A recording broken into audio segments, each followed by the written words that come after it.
रघुपति राघव राजा राम पतित पावन सीताराम।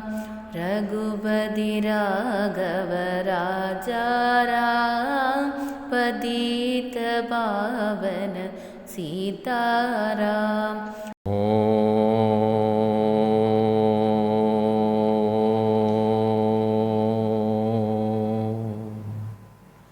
गजाननं भूतगणाधिसेवितं कपित्थजम्बूफलसारभक्षितम् उमासुतं शोकविनाशकारणं नमामि विघ्नेश्वरपादपङ्कजम्। உலகம் யாவையும் தாமுளவாக்கலும் நிலைவருத்தலும் நீக்கலும் நீங்களா அலகிலா விளையாட்டுடையான் அவர் தலைவர் அன்னவர்க்கே சரணாங்களே. நன்மையும் செல்வமும் நாளும் நல்குமே, திண்மையும் பாவமும் சிதைந்து தேயுமே, ஜன்மமும் மரணமும் இன்றி தீருமே, இம்மையே ராமா என்னும் இரண்டெழுத்தினார்.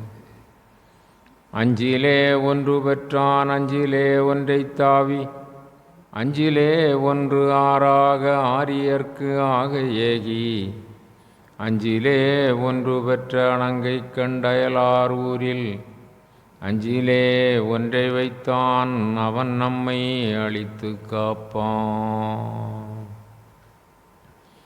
மண்கண்ட வெண்குடை கீழாக மேற்பட்ட மன்னவரும் எம் பண்கண்டளவில் பணியச் செய்வாய். படைப்போன் முதலாம் விண்கண்ட தெய்வம் பல்கோடி உண்டேனும், விளம்பின் உன்போல் கண்கண்ட தெய்வம் உளதோ சகலகலாவல்லியே. குரு பிரம்மா குரு விஷ்ணு குருதேவோ மகேஸ்வரக, குரு சாட்சாத் பரபிரம்ம தஸ்மை ஸ்ரீ குரவே நமக. சச்சிதானந்த குரு சத்குரு யோகிராம் சுரத்குமார் திருவடிகளே சரணம். சத்குருநாத மகாராஜ் கி.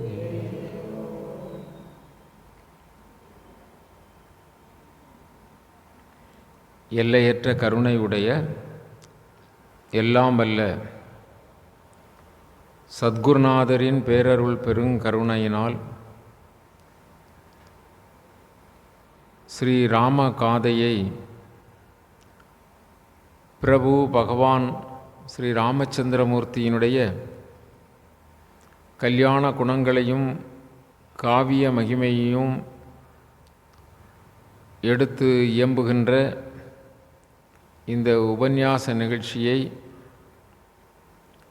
நமக்கு பகவான் பேரருள் கூர்ந்து தந்திருக்கிறார். இந்த வாய்ப்பினை பயன்படுத்தி ராமசரிதத்தை கேட்பதற்காக ஒவ்வொரு நிகழ்விலும் வருகை தந்து ஸ்ரீ ராமபிரான் சீதா பிராட்டியினுடைய பேரருளுக்கு பாத்திரமாகி கொண்டிருக்கின்ற அன்பு உள்ளங்கள் அத்துணை பேர்களுக்கும் நம்முடைய பணிவான வணக்கங்களை முதற்கண் உரித்தாக்கிக் கொள்கிறோம்.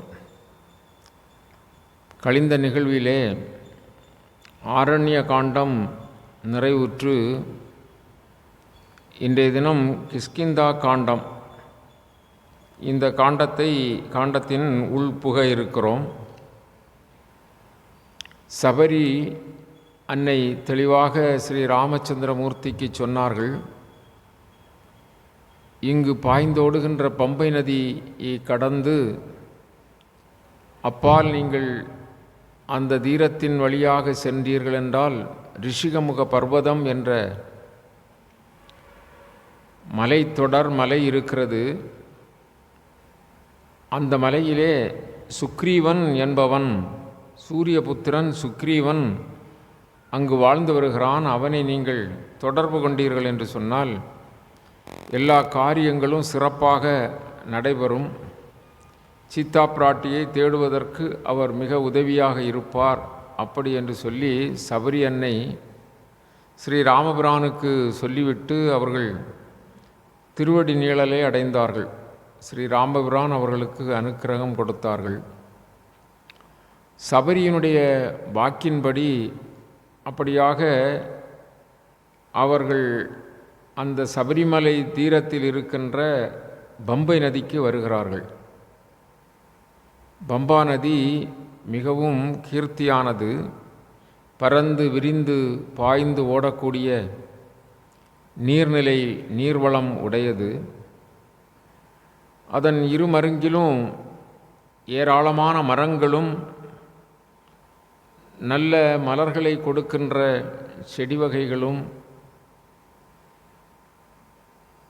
அவைகளெல்லாம் நிறைந்திருக்கின்றன. அதோடு மட்டுமல்லாமல் யானைகள், புலிகள், இது மாதிரி வனவிலங்குகளெல்லாம் வந்து அங்கு நீர் அருந்துகின்றன. இது மாதிரி சிறப்புக்குரிய ஒரு நதி பம்பை நதி. அந்த நதியிலே அன்னப்பறவைகள் விளையாடி கொண்டிருக்கின்றன.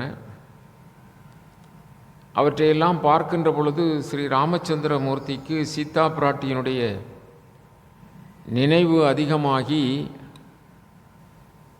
அந்த அன்னப்பறவைகளை பார்த்து கேட்கிறார்.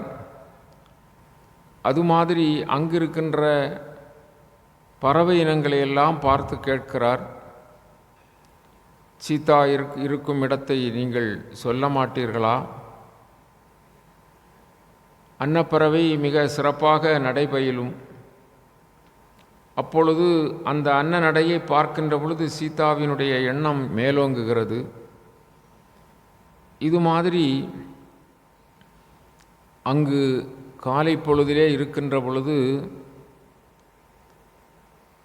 மிக சிந்தனைக்கும் அண்ணனே கண்ணாக வைத்து தொடர்ந்து வந்து கொண்டிருக்கின்ற இளைய பெருமாள் பிரபுவிடம் வந்து, நீங்கள் காலை கடன்களை முடித்துவிட்டு அடுத்தாற்போல் செய்ய வேண்டிய காரியத்தை நாம் தொடருவோம் என்று சொல்ல, அதன்படி ராமபிரான் கையில் இருந்த வில்லை அந்த பம்பை நதி தீரத்திலே இருந்த மணற்பரப்பிலே ஊன்றிவிட்டு அப்படி சென்று நீர்நிலையிலே இறங்கி அந்த ஆகுதியாக தேவர்களுக்கு கொடுக்க வேண்டிய அர்க்கியங்களை கொடுத்து ஸ்நானம் செய்து அப்படி திரும்பி கரைக்கு வருகிறார். ஆக காலை கடன்களை காயத்ரி ஜபத்தோடு எல்லா காரியங்களையும் சந்தியா காரியங்களை எல்லாம் செய்து முடித்து கரைக்கு வந்து அவர் ஊன்றிய வில்லை தூக்குகிறார். அப்பொழுது அந்த வில்லினுடைய கூரிய பாகத்தில் ஒரு தவளை குத்துப்பட்டு அதோடு வருகிறது, வில்லோடு வருகிறது. அப்பொழுது ராமபிரான் மிக பச்சாதாபப்பட்டு, நீ இவ்வளவு நேரமும் இப்படி இந்த வில் ஊன்றிய நேரத்திலிருந்து இவ்வளவு நேரமும் இந்த வலியை தாங்கி கொண்டு கஷ்டப்பட்டு வேதனையுடன் இருந்திருக்கிறாயே, நான் வில்லை ஊன்றியவுடனேயே நீ சப்தமிட்டிருந்தால் நான் உடனே வில்லை எடுத்து உனக்கு அந்த துன்பத்திலிருந்து விடுதலை தந்திருப்பேன் அல்லவா, ஏன் இப்படி செய்துவிட்டாய் அப்படி என்று கேட்கிறார். உடனே அந்த தவளை சிற்றுயிர் இல்லையா, அது சொல்லுகிறதாம், பாருங்கள் அதற்கு எவ்வளவு பெரிய அறிவு. அதாவது அதனால்தான் இந்த எல்லா உயிர்களிலும் ஆத்மஸ்வரூபமாக பகவான் இருக்கிறார். எந்த உயிரும் இழிந்ததல்ல, எந்த உயிரும் பெரியது அல்ல. உடம்பாலோ அதனுடைய செய்கைகளினாலோ வித்தியாசம் இருந்தால் கூட எல்லாம் ஆத்மஸ்வரூபம், ஒரே ஆத்மாதான். மனிதனில் இருப்பதும் அதே ஆத்மாதான், அந்த தவளையில் இருப்பதும் அதே ஆத்மாதான், எந்த பேதமும் இல்லை. பகவான் எல்லா உடல்களிலும் உயிர்களிலும் ஆத்மஸ்வரூபமாக நான் இருக்கிறேன் அப்படின்னு சொல்லுகிறார் அல்லவா. இந்த தவளையை பாருங்கள், அதற்குரிய ஞானத்தை பாருங்கள். அந்த தவளை சொல்லிட்டாம், பரம்பொருளே, லோகேஸ்வரா, பிரபுவே, சாதாரணமாக என்னை எதிரிகள் யாராவது தாக்கினாலோ, பாம்போ அல்லது மற்ற உயிரினங்களோ என்னை பிடித்து கொண்டாலோ அல்லது தாக்கினாலோ, நான் ராம் ராம் ராம் ராம் என்று உலகநாதனாகிய பரம்பொருளாகிய உன்னை கூப்பிடுவேன், அழைப்பேன். தவளை எப்படி சத்தம் போடுது? ராம் ராம் ராம் ராம் ராம். நீங்கள் வயல்வெளியிலெல்லாம் போனீர்கள் என்றால் அதனுடைய சப்தம் கார்காலத்திலே அந்த மருதநில பகுதிகளுக்கெல்லாம் சென்றீர்கள் என்றால் இந்த சத்தம் நிறைய கேட்கும். Gram gram gram gram. என்ன அது? ராம் சொல்லுதான், ராம் சொல்லுதான். ஒவ்வொரு உயிர்களும் பகவானை சேவிக்கின்றன. ஆனால் மனிதன் மட்டும் பகவானை சேவிப்பதற்கு மறக்கிறோம் இல்லையா? இந்த உலகியல் நம்மை மறக்கடிக்கிறது. இந்த கருட பட்சியை பாருங்கள், கழுத்திலே வெள்ளை இருக்கிற அந்த கருடனை பாருங்கள், அது கிருஷ்ணா கிருஷ்ணா அப்படி சொல்லுவோம் இல்லை? கேட்டு நீங்கள் ரசித்தீர்கள் என்றால் தெரியும், அது கிருஷ்ணா கிருஷ்ணா என்று தான் சொல்லும். எத்தனை முறை சொல்லும். நீங்கள் தோட்டம் துறவுகளுக்கு சென்றீர்கள் என்றால் அதெல்லாம் இருந்து வாழுகின்ற அந்த பகுதியிலே போனீர்கள்னால் அது கிருஷ்ணா கிருஷ்ணா. அது சொல்லக்கூடிய ராகமே தனி, நமக்கு அந்த ராகம் வராது. அப்போ அந்த பறவைகள் அப்படி, தவளை அப்படி. இனி கோழியை பாருங்கள், கொக்கர கோ கோ அப்படி சொல்லும். சேவல் கோழி எப்படி கூவும்? கொக்கர கோ கோ. கோ என்றால் தலைவன், கொக்கர கோ. கொக்கு என்றால் மாமரம். சூரபத்மன் மாமரமாக நின்ற பொழுது அதை அறுத்தானாம். வேலாயுதத்தினால் அதை பிளந்தான் இல்லையா? அறுத்தான் அல்லவா? கொக்கு அற கோ. மாமரத்தை இருகூறாக பிளந்த தலைவனாகிய வேலாயுதத்தை உடைய கோமானே, உன்னை நான் வாழ்த்துகிறேன். கொக்கர கோ கோ. உனக்கு வாழ்க. நம்ம என்ன சொல்லுவோம்? சத்குருநாத மகாராஜிக்கு ஜெய் ஓம் என்று சொல்லுவோம். கொக்கர கோ. கொக்கு அறுத்த கோ, மாமரத்தை அறுத்த கோ, நீ தலைவன். கோ, உனக்கு வாழ்த்து. கடைசியில் கோ சொல்லும். பார்த்திருப்பீர்கள் இல்லையா? இவ்வளவு பாருங்கள். தினம் தினமும் அதிகாலை பிரம்ம முகூர்த்தத்தில் நாம் எழுந்திருக்கிறோமோ இல்லையோ, கோழி எழுந்து விடும். கோழி பிரம்ம முகூர்த்தத்திலே எழுந்து 2 சிறகுகளையும் தன்னுடைய மார்பிலே அடித்து கொண்டு தன்னை படைத்த பகவானை அது வாழ்த்துகிறது. எழுந்தவுடனே நாம் காலையிலே நாம் பகவானை நினைக்க வேண்டும். நினைப்பவர்கள் மிக சுருக்கமாக இருக்கும், அதையெல்லாம் சொல்லிக் கொடுக்கவும் வேண்டும். நினைக்க வேண்டும். என்ன? நினைத்து பகவானை, பூமாதேவியை தொட்டு வணங்க வேண்டும். சூரிய பகவானை நினைத்து வணங்க வேண்டும். தம் இஷ்ட தெய்வத்தை மனதிலே நிறுத்தி வணங்க வேண்டும். அதன் பிறகுதான் நாம் படுக்கையிலிருந்து வெளியே போக வேண்டும். அது மாதிரி ஒரு பழக்கத்தை வைத்தால் தினமும் காலையிலே நாம், அதுவும் பிரம்ம முகூர்த்தத்தில் எழுந்தால் பெரிய சிறப்பு. அப்படி இந்த கோழியானது கூவுகிறது பாருங்கள். சிற்றுயிர்கள் எப்படி இருக்கின்றன பாருங்கள். ஏன் அதாவது உயிரற்ற பொருளாகிய இந்த மணியை பாருங்கள். மணியை அடித்தால் ஓம் ஓம் ஓம். நீங்கள் அது மெதுவாக நாதம் எழுப்பக்கூடிய அந்த மணியை ஒவ்வொரு தட்டி விட்டு இடைவெளி விட்டு அடித்தீர்கள் என்று சொன்னால், அது தில்லை சிதம்பரத்தில் போனால் உங்களுக்கு தெரியும். ஓ அடுத்தால ஒரு அடி ஓ. அப்போது அசர பொருள்கள் கூட, அதாவது உயிரற்ற பொருள்கள் கூட இறைவனுடைய நாமத்தைத்தான், ஓங்காரத்தை சொல்லுகின்றன. எல்லா ஒலிகளும் அந்த பகவானுடைய சப்தம்தான். அதனால்தான் சந்தை பகுதியிலே போனால் ஓங்காரம்தான் கேட்கும். திருச்செந்தூரில் கிழக்கு வாசலில் அந்த கோட்டை மதிலிலே காது வைத்தால், இருக்கிற துவாரத்தில் காலை வைத்தால் அலை ஓசை ஓங்காரத்தை தான் கொடுக்கும். ஓம் என்று. அப்படி என்றால் எல்லா ஒலிகளும் அந்த ஓங்காரம், எல்லாம் பகவானைத்தான் துதிக்கின்றன. இந்த தவளை என்ன சொல்லுகிறதாம்? பிற உயிர்களால் எனக்கு தீங்கோ வேறு ஏதாவது பௌதிக நிலையிலே எனக்கு தீங்கோ வந்தால், தலைவனாகிய என்னை படைத்த பரம்பொருளாகிய ஆதி மூலமாகிய பரமா, ராமா, உன்னை நான் ராம் ராம் ராம் என்று அழைப்பேன். ஆனால் அந்த ராமனே வந்து என்னை எனக்கு எனக்கு இப்படி ஒரு நிலையை கொடுத்தால் நான் யாரை கூப்பிடுவேன்? பாருங்கள், மற்ற உயிர்களோ மற்ற துன்பங்களோ வரும்போது நான் பரம்பொருளாகிய ராமனை அழைப்பேன். ராமனே வந்து அப்படி செய்கின்ற பொழுது நான் யாரை ஆகவே வாளாயிருந்து விட்டேன் அப்படின்னு சொன்னதான். இப்படியாக அந்த பம்பை நதி தீரத்தை கடந்து அவர்கள் ரிஷிகமுக மலையை நோக்கி சென்று கொண்டிருக்கிறார்கள். ராமலக்குவர்கள். ராமபிரான் முன்னே செல்லுகிறார். அவருடைய தோளிலே வில் இருக்கிறது, அம்புரா துணி கட்டி இருக்கிறார். பின்னால் இளைய பெருமாள் போகிறார், இலக்குவன் போகிறார். 2 பேர்களும் அப்படி ஒரு பீடு நடை போட்டு அப்படியாக அவர்கள் அந்த மலையை நோக்கி சென்று கொண்டிருக்கிறார்கள். அந்த ரிஷிகமுக மலையில்தான் சுக்ரீவன் இப்பொழுது இருக்கிறான். சுக்ரீவன் அங்கே வாழுகிறான்.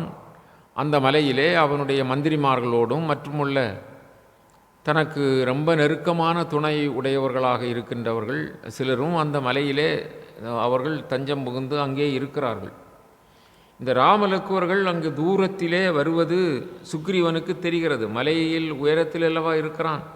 ஆகவே அடிவாரத்தில் இவர்கள் அங்கு நடந்து மலைக்கு வருவது தெரிகிறது. உடனே அவனுக்கு ரொம்ப பயம் வந்துவிட்டது. ஏனென்றால் அவன் பலகாலம் அவனுடைய அண்ணனாகிய வாலிக்கு பயந்து தான் அங்கே இருக்கிறான். ஆகவே வருகிற இவர்கள் வாலியினுடைய ஆட்களாக இருக்கும். எனக்கு ரொம்ப பயமாக இருக்கிறது. நான் இங்குள்ள பெரிய குகையிலே போய் சென்று ஒளித்து கொள்கிறேன் அப்படி என்று சொல்லி அவன் போகின்ற பொழுது எதிரே ஆஞ்சநேயர் வருகிறார். ஆஞ்சநேயர் அனுமன். இந்த ராமகாதையிலே முதலிலே இங்குதான் ஆஞ்சநேயர் அறிமுகமாகிறார். ஆஞ்சநேயர் சுக்ரீவனை பார்த்து, நீங்கள் பயப்படாதீர்கள், வருந்த வேண்டாம், நான் சென்று வருவது யார் என்று அறிந்து வருகிறேன், நீங்கள் பயப்பட வேண்டாம் அப்படி என்று சொல்கிறான். ஆஞ்சநேயர் அறிவில் சிறந்தவர், நுண்மதி உடையவர், ரொம்ப சிறந்த நுட்பங்களையெல்லாம் அறிந்தவர். எது வரும் எது வராது என்று நோக்கிலே உள அனுபவத்திலே அறிந்து கொள்கின்றவர் ஆஞ்சநேயர். பெரிய சிறந்த அறிவாளி, தெளிந்த அறிவுடையவர். ஆக அந்த சுக்ரீவனுக்கு அப்படி ஒரு ஆறுதல் கூறி நான் சென்று பார்த்து வருகிறேன் என்று மலையிலிருந்து கீழே இறங்கி வருகிறார் ஆஞ்சநேயர். வந்தவர் அவர் சாதாரணமாக அந்த அனுமன் உருவத்திலே வரவில்லை. அவர் ஒரு மாணவ பருவம், இளம் வயதுடைய சிறு வயதுடைய பையனைப் போல, அந்தணரைப் போல வருகிறார். ஒரு அந்தண சிறுவன் எப்படி இருப்பாரோ அது மாதிரி ஒரு தனக்கு எந்த வடிவம் வேண்டுமென்றாலும் எடுத்துக்கொள்ளலாம் ஆஞ்சநேயருக்கு. ஆகவே அப்படி ஒரு வடிவம் எடுத்து அந்த மாணவ பருவத்திலே அவர் மலையிலிருந்து இறங்கி வருகிறார். வந்து ஒரு பெரிய மரத்தில் ஒதுங்கி ஒளித்து கொள்கிறார். நேரடியாக அவர்களிடம் செல்லவில்லை. ராமலக்குவர்கள் வருகின்ற வழியிலே நேரடியாக செல்லவில்லை. ஒரு மரத்திலே ஒளிந்து நின்று பார்க்கிறார். அவர் ஆய்வு செய்கிறார். என்ன ஆய்வு செய்கிறார்? வருவது யார் அப்படி என்று கூர்ந்து பார்க்கிறார். அப்படி பார்க்கின்ற பொழுது வருகிறவர்கள் வீரர்களாக இருக்கிறார்கள். திண்டோள் வலியன், நல்ல திரண்ட தோள்கள் உடையவர், நல்ல வில் ஆயுதம் வைத்திருக்கிறார்கள். ஆகவே இவர்கள் சிறந்த வீரர்கள்தான். ஆனால் இவர்களுடைய தோற்ற பொலிவை பார்த்தால் இவர்கள் சிவபெருமானாக இருக்குமோ, இல்லது அந்த மும்மூர்த்திகளில் சிவன் ஒருவர், பிரம்மா ஒருவர், மகாவிஷ்ணு ஒருவர், அப்படி 3 பேராக இருக்குமோ என்று சொன்னால் இங்கே 2 பேர்கள் தான் வருகிறார்கள். ஆகவே அம்மூவர்களும் இல்லை. ஒருவேளை வேறு தேவர்களாக இருக்குமோ என்றால் அவர்கள் பாதங்கள் பூமியிலே படுகின்றன. தேவர்களுக்கு பூமியிலே பாதம் படாது, இவர்களுக்கு படுகிறது. ஆகவே இவர்கள் தேவர்களும் அல்லர். அப்படி என்றால் இவர்கள் மிக கோபம் உடையவர்களாக இருக்கிறார்கள். முகம் தாமரை முகம் போன்ற அந்த பொலிவு இருந்தாலும் அவர்களுடைய முகத்திலே கோபப்பொறி இருக்கிறது. அப்படி கோபத்தோடு வருகிறவர்கள் விலைமதிக்க முடியாத ஏதோ ஒரு பொருளை இழந்தவர்கள் போல வருகிறார்கள். ஏனென்றால் அவர்கள் அங்கும் இங்கும் பார்த்து கொண்டே வருகிறார்கள். அவர்களுடைய அந்த பார்வையெல்லாம் ஏதோ ஒன்றை தேடுவது போல் இருக்கிறது. பாருங்கள், வருகின்ற இருவரையும் பார்க்கின்ற பொழுது எவ்வளவு ஆய்வு செய்கிறார் அனுமன். தேடுகிறவர்கள் ஏதோ ஒரு பெரிய பொருளை, விலை மதிக்க முடியாத பொருள் அல்லது கிடைக்காத பொருள், அப்படி கிடைத்தற்கரிய பொருளை இழந்ததைப் போல அதை தேடி கண்டுபிடிக்கும் முகமாக தேடுகின்றவர்களாக வருகிறார்கள்.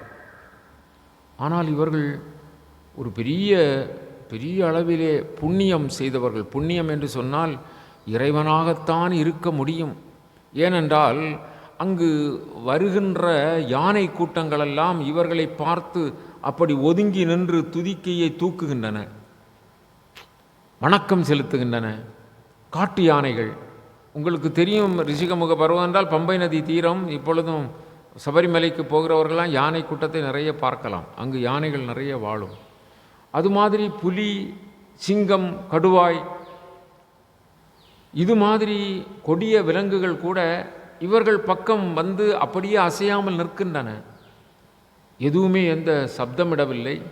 இவர்களை வணங்கும் முகத்தான், இவர்களுக்கு அருகிலே வந்து தொந்தரவு செய்யவில்லை. அப்படியெல்லாம் நிற்கிறது. அங்கிருந்தே கவனித்து கொண்டு வருகிறார் ஆஞ்சநேயர். அப்படி பார்த்து கொண்டே சிங்கம் வருகிறது. ஆனால் இவர்கள் பக்கத்தில் ஒரு 100 அடி தள்ளி நின்று அப்படியே அமைதியாக நிற்கிறது. இப்படி ஒவ்வொரு மிருகங்களும் என்ன முடிந்த அளவு உபசாரம் செய்கிறது. ஆகவே இவர்கள் தெய்வமாகத்தான் இருக்க முடியும் நினைக்கிறார்.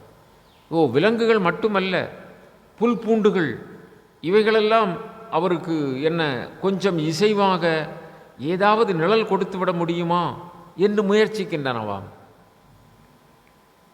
மேலே படர்ந்திருக்கின்ற அந்த மரங்களெல்லாம் கிளைகளை நீட்டிக்கொண்டு இந்த ராமலக்குவர்களுக்கு கொஞ்சம் கொஞ்சம் ஒரு நிழல் கொடுத்து நிழல் பரப்பி உதவி செய்யலாமா என்று அவைகளெல்லாம் கொஞ்சம் கொஞ்சம் முடிந்த அளவு அவைகளெல்லாம் நிழல் கொடுக்க தன்னுடைய கிளைகளை பரப்புகின்றன.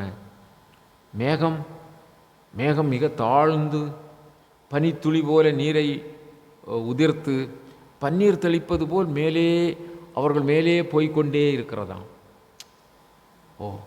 இவர்கள் கடவுளாகத்தான் இருக்க முடியும் அப்படி என்று நினைக்கிறார். பறவைகளெல்லாம், மயில் கூட்டங்கள் மற்றுமுள்ள புறாக்கள் மற்றுமுள்ள பறவைகள், நீர்வாழ் பறவைகள், இவைகளெல்லாம் கூட்டம் கூட்டமாக பகவானுக்கு ஏதாவது உதவி செய்யலாம், இந்த ராமலக்குவர்கள் வருகின்றவர்களுக்கு உதவி செய்யலாம் என்று மேலே பறக்கின்றனவாம். இப்படி பார்க்கின்ற பொழுது இந்த ஆஞ்சநேயருக்கு ஒரு அளவு இவர்கள் சாதாரணமானவர்கள் அல்ல, தெய்வ நிலையிலே உள்ளவர்கள் என்று ஊகித்து அறிந்து கொள்கிறார். அது மட்டுமல்ல, அவருக்கு இவர்களை பார்க்கின்ற பொழுது ஒரு அன்பு பெருகுகிறது. இவர்களுக்கு நாம் குற்றேவல் செய்ய வேண்டும் என்று தோன்றுகிறதாம். அவருடைய உடலில் உள்ள எலும்புகள் கூட உருகுகின்றனவாம். அது மாதிரி பக்தி ஏற்படுகிறது. உடல் குலைய என்பலாம் நெக்குருக விழிநீர்கள் ஊற்றன வெதும்பி ஊற்ற. பக்தியினுடைய நிலை, உடல் குலைந்து அப்படி விழிநீர்கள் ஊற்றன வெதும்பி ஊற்ற என்பலாம் நெக்குருகங்கிறார்லவா. இந்த ஆஞ்சநேயருக்கு அப்படி எலும்பெல்லாம் என்ன செய்கிறதாம், உருகியது போல அன்பு பெருகுகிறது இவர்களை பார்த்த உடனே. அப்பொழுது இவர் ஒரு முடிவுக்கு வருகிறார். இவர்கள் ஏதும் விரோதிகள் போன்றவர்கள் அல்ல, தீங்கு செய்பவர்கள் மாதிரி அல்ல. இவர்கள் தேவலோகத்தில் உள்ளவர்கள், தெய்வங்கள், அந்த மூலப்பொருளே இருக்கலாம் என்று அவருக்கு தோன்றுகிறது. இந்த அன்பும் உள் காதலும் எலும்பு உருகுத நிலைகளும் உடல் புலகாங்கிதம் அடைகின்ற நிலையையும் மயிர்கூச்செறுவதையும் பார்த்து அவருக்கு தனக்குத்தானே ஒரு ஒரு ஒரு ஒரு அற்புதம், ஆனந்தம் இதெல்லாம் மேலிடுகிறது. இப்பொழுது இனி நாம் அவர்களை வரவேற்போம் என்று சொல்லி ஒளிந்திருந்தவர் அவர்கள் வருகின்ற பாதைக்கு வந்து நேரே அவர்கள் முன் வணங்கி நிற்கிறார். சிறு பையன் அப்படியே வணங்கி நிற்கிறார். வணங்கி என்ன சொல்லுகிறார்? ஐய நும் வரவு நல்வரவாகுக அப்படிங்கிறாராம். ஒரே வார்த்தை தான். இனிய உளவாக இன்னாத கூறல் கனியிருப்ப காய் கவர்ந்தற்று அப்படிம்பாங்க. நம்ம பல் உடையிறதும் வாயினால், பல்லாக்கு ஏறுவதும் வாயினால் என்று சொல்லி சாதாரண பழமொழி உண்டு இல்லையா? அதாவது ஒரு இனிய பேச்சு பேசுகின்ற தன்மை யாருக்கு இருக்கிறதோ அவர்களெல்லாம் எல்லா காரியங்களிலும் வெற்றி கொள்ள முடியும். அதனால்தான் வள்ளுவர் இனிய உளவாக இன்னாத குரல் சொன்னார். இனிய நல்ல சொற்கள். ஐயா வாங்க உட்காருங்க, அம்மா வாங்க, எங்கேருந்து வாரீங்க வாங்க உட்காருங்க. என்ன அது என்ன பவ்யமாக இருக்கிறது. வந்தவர் உள்ளமும் குளிரும், நம் உள்ளமும் குளிரும். வாழ்க வளமுடன் என்று சொன்னால் அவர்களும் வாழ்வார்கள், நாமும் வாழ்வோம். நமக்குத்தான் அந்த வாழ்த்து இல்லையா? பிறருக்கு இருக்கிற வாழ்த்தை விட நமக்குத்தான் அந்த வாழ்த்து. அண்ணாச்சி சொல்லுவாங்க, நலமாக இருக்கிறீங்களா இல்லையா? யாரை பார்த்து நலமாக இருக்கிறீங்களா கேட்பாங்க. அதாவது இனிய வார்த்தைகள். இங்கு ஆஞ்சநேயர் அந்த இனிய வார்த்தை ஐயா நும் வரவு நல்வரவாகுக, நீங்கள் வருவது நல்ல வரவாகட்டும். அப்படி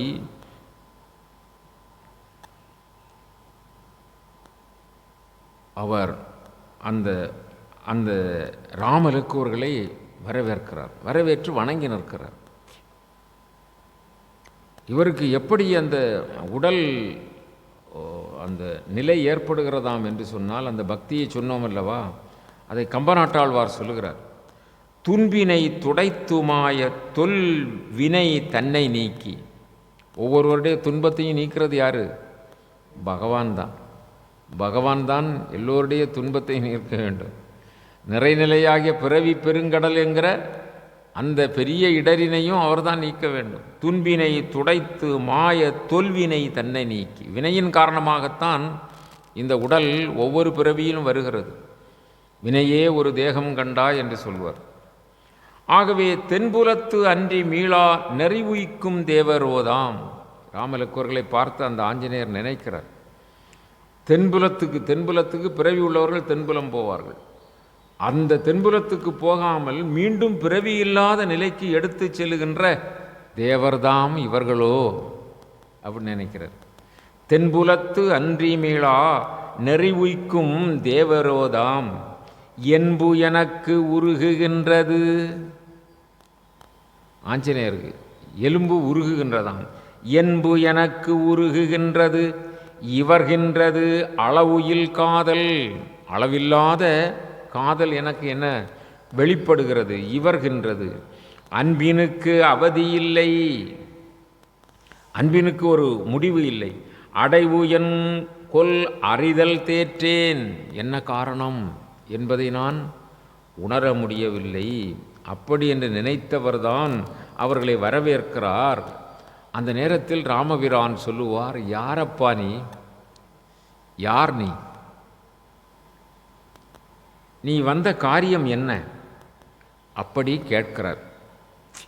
அதற்கு அனுமன் சொல்லுவார், யார் நீ என்று கேட்ட உடனே அனுமன் சொல்லுகிறார், நான் வாயு புத்திரன், அஞ்சனை மைந்தன்.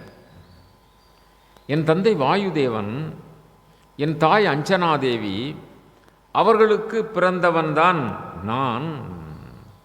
நான் இங்கு வந்த காரியம் இம்மலை இருந்து வாழும் எரிகதிர் பருதி செல்வன். இம்மலை இருந்து வாழும் எரிகதிர் பருதி செல்வன். இந்த மலையிலே, இந்த ரிஷிகமுக மலையிலே என்னுடைய தலைவன் இருக்கிறான், சுக்ரீவன் இருக்கிறான். அவன் எரிகதிர் பருதி செல்வன். அவன் சூரிய குலத்து சூரியனுடைய மைந்தன். சூரிய மைந்தன் சுக்ரீவன் என்னும் பெயருடையவன். செம்மலுக்கு ஏவல் செய்வேன். அந்த சுக்ரீவன் என் தலைவனுக்கு நான் ஏவல் தொழில் செய்வேன். தேவனும் வரவு நோக்கி, தேவரீர்களாகிய நீங்கள் இம்மலையின் அடிவாரத்தில் வருவதை நோக்கி அவன் அந்த சுக்ரீவன் மிக பயந்து விம்மல் உற்று அனையன் ஏவ, அவன் பயத்தினால் நடுங்கி என்னை ஏவ, இது யார் வருவது யார் என்று பார்த்து வா என்று விம்மல் உற்று அனையன் ஏவ வினவிய வந்தேன் என்றான். உங்களிடம் வந்து நீங்கள் யார் என்று விசாரித்து போவதற்காக நான் வந்தேன் என்றான். எப்படிப்பட்ட வீரன் அந்த அனுமன், எப்படிப்பட்ட வீரன்! எம்மலை குலமும் தாழ இசை சுமந்து எழுந்த தோளான். கம்பருடைய வர்ணனை. மலைகள் எல்லாம் இவனுடைய நிமிர்ந்த தோளை பார்த்தால் வெட்கி தலை குனிந்து விடுமோ, அவ்வளவு வீரமுடையவன். அப்படி சொன்னான். உடனே இந்த வார்த்தை தான் ராமபிரானுக்கு ஆஞ்சநேயரிடமிருந்து கிடைத்த வார்த்தைகள் இல்லையா? ஐயனும் வரவு நல்வரவாகுக முதல் வார்த்தை. இரண்டாவது நீ யாரப்பா என்று கேட்டவுடனே, இந்த மலையில் சுக்ரீவன் என்று ஒருத்தன், சூரியனுடைய மைந்தன், அவன் எம் தலைவன், அவன் உங்களை கண்டபொழுது பயந்து நடுக்குற்று என்னை ஏவினான், நீங்கள் யார் என்று பார்த்து வரும்படியாக ஏவினான், அதனால் நான் இங்குற்றேன். அப்படி என்று சொன்ன இவ்வளவு விஷயத்தை சொன்ன மாத்திரத்திலே ராமச்சந்திரமூர்த்தி இந்த ஆஞ்சநேயர் யார், எப்படிப்பட்டவர் என்பதை தெரிந்து கொண்டாராம். அவருக்கு தெரியாதது என்ன? அவர் அறிந்து கொண்டாராம். அவர் அந்த அந்த அனுமனை புகழ்ந்து இளைய பெருமாளிடம் சொல்லுகிறார் அனுமனுடைய நிலையை. இல்லாத உலகத்தெங்கும் ஈங்கிவன் இசைகள் கூற, இவன் சாதாரணமானவன் அல்ல, உலகத்தவர்களெல்லாம் இவனுடைய பெருமையை சொல்லிக்கொண்டே இருப்பார்கள். கல்லாத கலையும் வேத கடலுமே என்னும் காட்சி. இவன் வேத கடல், இவன் கல்லாத கலை இல்லை. கல்லாத கலையும் வேத கடலுமே என்னும் காட்சி சொல்லாலே தோன்றிற்றன்றே. இவனுடைய சொல்லினாலே தெரிகிறது. யார்கொல் இச்சொல்லின் செல்வன். இந்த சொல்லின் செல்வன் என்ற வார்த்தை இங்கு தான் பயன்படுத்துகிறார் கம்பநாட்டாழ்வார். நிறைய மேடைகளிலே சொல்லின் செல்வன் என்று சொல்லுவார்கள் இல்லையா? அதற்கு விளக்கம் வேற சொல்லுவார்கள். யாராவது எதையாவது வாய் திறந்து சொல்லாத வரைக்கும் அவர்களுக்கு நல்ல பெருமை இருக்கும். வாய் திறந்து பேசிவிட்டால் சொல்லின் செல்வர், ஒருத்தரை இல்லாமல் ஓடி போய் விடுவார்களாம்.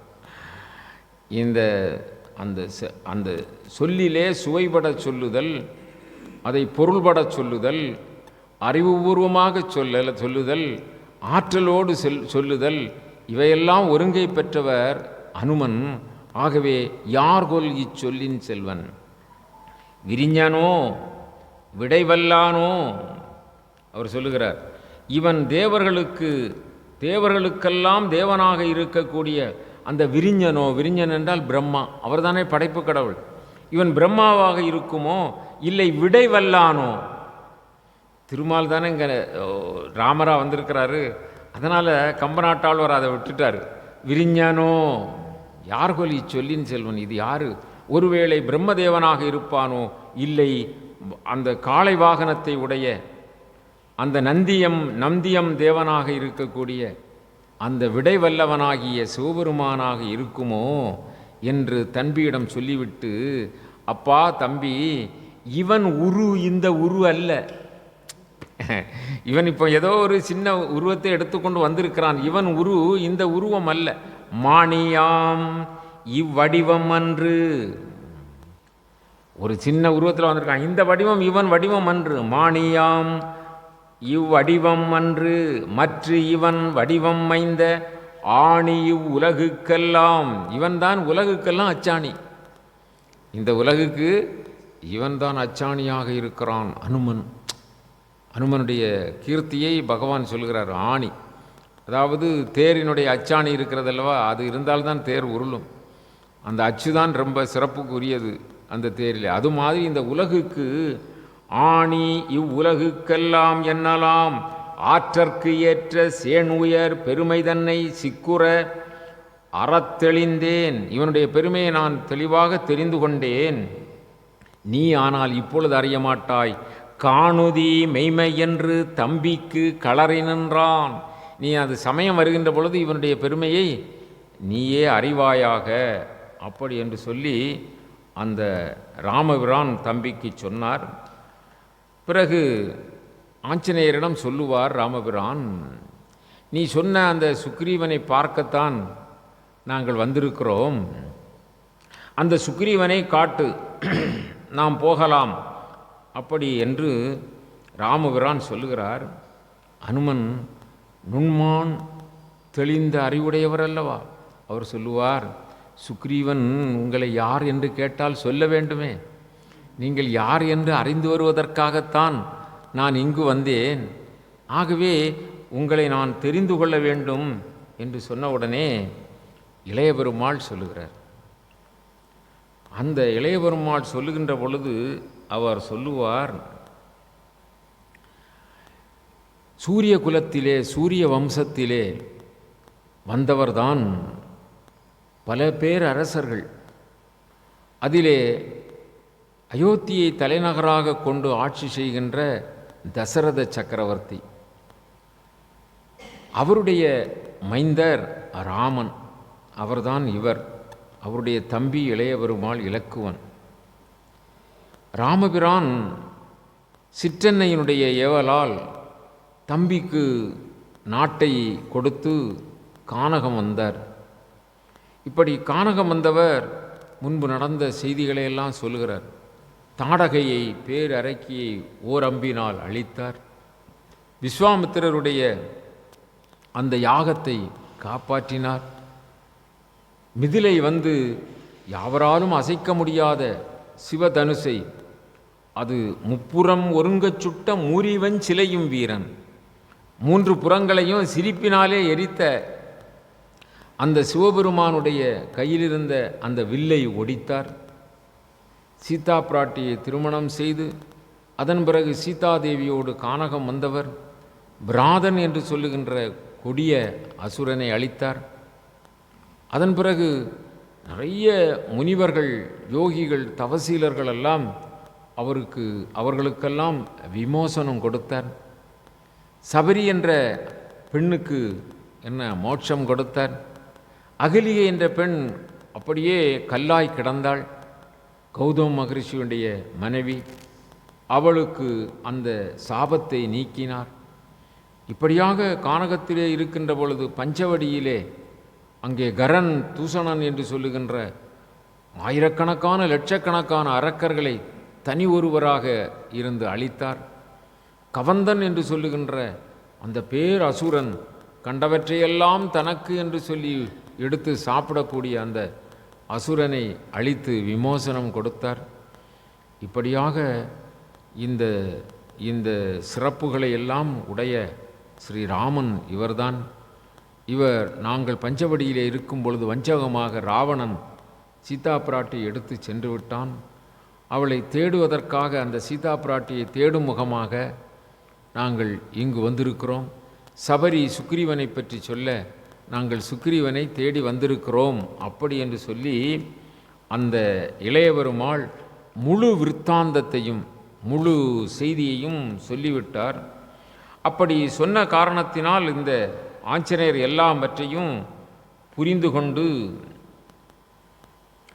அப்படியே அவர் சரி போகலாம் என்று அவர்கள் சொல்லுகின்ற பொழுது, இவர் மானியாம் உடல் என்றார் அல்லவா, இந்த உரு இவருடைய உரு அல்ல என்று சொன்னார் அல்லவா. ஆகவே ஆஞ்சநேயர் தன் உருவை ராமபெருமானுக்கு காட்டுகிறார். ராமலக்குவர்கள் தன்னுடைய உருவை காட்டுகிறார். அந்த உரு எப்படிப்பட்டது? பேருரு. பேருரு என்று சொன்னால் இந்த பிரபஞ்சத்தை 3 அடியால் அளந்தார் மகாவிஷ்ணு. வாமன அவதாரத்திலே 3 அடியால் அளந்தார். இந்த நிலவுலகத்தை ஓரடியாலும் வானுலகத்தை ஓரடியாலும், மேலுலகம் வானுலகத்தை ஓரடியாலும், 3வது அடிக்கு இடம் எங்கே என்று சொல்லி கேட்டார் அல்லவா. அப்படிப்பட்ட திருவிக்கிரமூர்த்தியாக வளர்ந்தது போல அண்டம் முகடு முட்ட ஆஞ்சநேயர் வளர்ந்தார். இந்த ஆஞ்சநேயர் வளர்ந்த அந்த திருக்கோலத்தை கண்டிலன். யார் கண்டிலன்? அந்த பேருரு கொண்டு நின்றான். பெருமையாம் பொருளும் தாழ மின் உரு கொண்டது போல எல்லோரும் வியப்புற, வில்லோர் வியப்புற. வில்லோர் என்று சொன்னால் ராம லக்குவர்கள் வியப்படையும்படியாக அந்த பேருருவை கொண்டு அப்படி நிற்கிறார். பொன் உரு கொண்ட மேரு புயத்திற்கும் உவமை போதாது. அந்த பொன்போல் ஜொலிக்கின்ற அந்த மேருமலை இருக்கிறதல்லவா, அதை இவருடைய தோளுக்கு உவமையாக சொல்லலாம் என்றால் முடியாதாம். இவருடைய தோள் வலி அப்படிப்பட்டது. அப்படி சிறந்து தன் உரு கொண்டு நின்றான் தருமத்தின் தனிமை தீர்ப்பான். தர்மமே கருமமாக கொண்டிருக்கின்ற ஆஞ்சநேயர் தன் உரு கொண்டு நின்றார், தன்னுடைய பேருருவை கொண்டு நிற்கின்றார். அப்பொழுது ராமபிரான் பாருங்கள், அவரே திருவிக்கிரமாக இருந்து உலகம் முழுவதும் மகாவிஷ்ணுவாக இருக்கிறவர் இல்லையா? அவர் 3 அடி மண் கேட்டு இப்படியெல்லாம் பேருருவாக, அது அவருடைய கோலம் அது நீண்ட கோலம் இல்லையா? பெரிய எங்கும் நிறைந்தவர். அது மாதிரி அவரால் கூட இந்த ஆஞ்சநேயருடைய முகத்துக்கு மேலே பார்க்க முடியவில்லையாம் பாருங்க. அதனால தான் இந்த ஆஞ்சநேயருடைய மகத்துவத்தை சொல்லுகின்ற பொழுது சிவபெருமான் தான் எத்தனையோ அவதாரம் திருமால் எடுக்கிறார், ஒரு அவதாரத்திலாவது அவருக்கு நாம் தொண்டு செய்ய வேண்டும் என்று ஆஞ்சநேயராக வந்தாராம். இப்பொழுது இங்கு பாருங்கள், கண்டிலன் உலகம் 3 காலினால் கடந்து கொண்ட புண்டரிக கண் ஆழிப்புரவலன். ஆழிப்புரவலன், ஆழியில் திருப்பார்கடலிலே பள்ளி கொண்டிருக்கின்ற திருமால் ஆழிப்புரவலன். வார்த்தைகளை பார்த்தீங்களா? ஆழிப்புரவலன் புண்டரிக கண், தாமரை கண் உடையவன். அவன் கண்டிலன், எப்படிப்பட்டவன்? உலகம் 3 காலினால் கடந்து கொண்ட, மூவுலகங்களையும் காலினாலே அளந்தவன். அப்படி கடந்து கொண்ட அந்த ஆழிப்புரவலன் கண்டிலன் எதுவரை பார்த்தான்? புலன்கொள் ஜோதி குண்டல வதனம் என்றால், நல்ல ஜோதி கொடுக்கக்கூடிய குண்டலங்களை ஆஞ்சநேயர் அணிந்திருக்கிறாராம். அந்த வதனம், அந்த முகம் வரைத்தான் தெரிகிறது. பொன்கொள் ஜோதி குண்டல வதனம் என்றால் அதுவரைத்தான். அதற்கு மேலே கண்டிலன், கண்டிலன், அதற்கு மேலே கண்டிலன் என்ன, அதற்கு மேலே என்ன ஆகல தெரியல. என்ன கண்டிலன் என்றால் கூறலாம் தகைமைத்தன்றோ. இந்த ஆஞ்சநேயருடைய பெருமையை கூற முடியுமா? வேறு உதாரணம் சொல்லவில்லை. அந்த காலினால் கடந்து கொண்ட புண்டரிக கண், அந்த அந்த அந்த புரவலன், ஆழி புரவலன், அவன் கூட இந்த ஜோதி ஒளிவிடுகின்ற அந்த குண்டலம் அணிந்த திருமுகத்தை, அந்த அனுமனுடைய திருமுகத்தைக்கு மேலாக பார்க்க முடியவில்லை. கண்டிலன் என்றால் அவனுடைய அந்த ஆஞ்சநேயருடைய பெருமையை கூறலாம் தகைமைத்தன்றோ. எப்படி கூற முடியும்? கூறவே முடியாது. பண்டை நூல் கதிரோன் சொல்ல படித்தவன் படிவம் அம்மா. பண்டை நூல், வியாகரணம் முதலிய பண்டை நூல்களை எல்லாம் கதிரவனிடம் படித்திருக்கிறார் ஆஞ்சநேயர். சும்மா சாதாரண ஆள்கிட்ட இல்லை. சிலர் சொல்லுவாங்க, நல்ல என்னுடைய ஆசிரியர் யார் தெரியுமா? இன்னாராகும், என்ன ஊவே சுவாமிநாதையர் அல்லது இன்னார் கீவா ஜெகநாதன், என்னதெல்லாமல் பெரிய பெரிய ஆள்களெல்லாம் ஆசான்களெல்லாம் சொல்லுவாங்க. ஏன்னா அவங்கள சொல்லும்போது இவங்களுக்கு பெருமை. இன்னும் ஆசிரியருக்கு மகனாகும் இல்லையா? இது சூரியனுடைய வியாகரணத்தை படித்தவர். அப்போ அதனால் சொல்ல பண்டை நூல் கதிரோன் சொல்ல படித்தவன் படிவம் அம்மா அப்படின்னு சொல்லி இங்கு அவருடைய பேருருவை காட்டினார். அதோடு மட்டும் அல்லாமல் அந்த நேரத்திலே ராமபிரான் சொல்லுவார், அப்பா சுக்ரீவனுடைய ஒரு தூதுவன், ஒரு மந்திரி, அதாவது அவன் ஏவல் கொள்ளுகின்ற இவனே இந்த பாடு என்றால் அந்த சுக்ரீவனிடம் எவ்வளவு பெரிய ஆட்களெல்லாம் இன்னும் இருப்பார்கள். அப்படி இவர்களையெல்லாம் பற்றி நடத்துகின்ற சுக்ரீவன் எப்படிப்பட்டவனாக இருப்பான்? அப்படி என்று சொல்லி யோசித்து இப்பொழுது இந்த விவரங்களை அறிந்தவுடனே அந்த ஆஞ்சநேயர் அப்படியே சுக்ரீவனிடம் வருகிறார். நீங்கள் கொஞ்சம் நின்றுக்கிடுங்க, நான் வாரேன் என்று சொல்லி செய்தியை சொல்வதற்காக அங்கு வருகிறார். வந்து அவர் செய்தியை சொல்லுகிறதுக்கு முன்பாக ஆடுகிறார், ஓடுகிறார், நடனம் ஆடுகிறார். அவருக்கு ஆனந்தம், அப்பா ஒரு பெரிய காரியம் வெற்றியாகிவிட்டது என்று சொல்லி சுக்ரீவனிடம் சொல்லுவார். வந்திருப்பவர்கள் சாதாரணமானவர்கள் அல்ல, வில்வீரர்கள், அயோத்தி தசரத சக்கரவர்த்தியுடைய மைந்தர்கள். அவர் திருமாலின் அவதாரமாக திருமாலே ஆகும் அப்படியெல்லாம் அவர் சொல்லுகிறார். சுக்ரீவன் இடம் சொல்லி, இது நமக்கு இனி உனக்கு கவலை வேண்டாம், வாலியினுடைய பயம் வேண்டாம், உனக்கு விடுதலை கிடைத்து விட்டது, உன் ராஜ்யம் இனி உனக்கு கிடைத்து விட்டது என்றெல்லாம் எவ்வளவு சொல்ல முடியுமோ அவ்வளவு காரியங்களையும் சொல்லி, இவர் எப்படி இலக்குவன் சொன்னாரோ அது மாதிரி தாடகையை கொன்றதிலிருந்து வில்லை ஒடித்ததிலிருந்து, அதன் பிறகு அந்த கரதூஷணர்களை எல்லாம் அழித்ததிலிருந்து, விராதன் அந்த கவந்தன் இது மாதிரி எல்லாவர்களையும் அழித்தவர்கள். இந்த இங்கு வாழுகின்ற யோகிகள் சிலர்களுக்கெல்லாம் மோட்சத்தை அருளுகின்றவர்கள். அவர்களெல்லாம் எந்த தெய்வத்தை ஆராதிக்கிறார்களோ அந்த தெய்வம்தான் இங்கு வந்திருக்கிறது இப்படியெல்லாம் சொன்னார். உடனே சுக்ரீவன் ராமன் அருகிலே வருகிறான். சொல்லி ராமனிடம் கூட்டிகிட்டு வரார் சுக்ரீவனை. சுக்ரீவன் அருகிலே வந்தான். அப்படி பார்த்துட்டே நிற்கிறான். பார்த்து கொண்டே நிற்கிறான். நோக்கினான் நெடிது நின்றான். அப்படியே நோக்கினான் நெடிது நின்றான். அப்படியே ரொம்ப நேரம் நிற்கிறான்.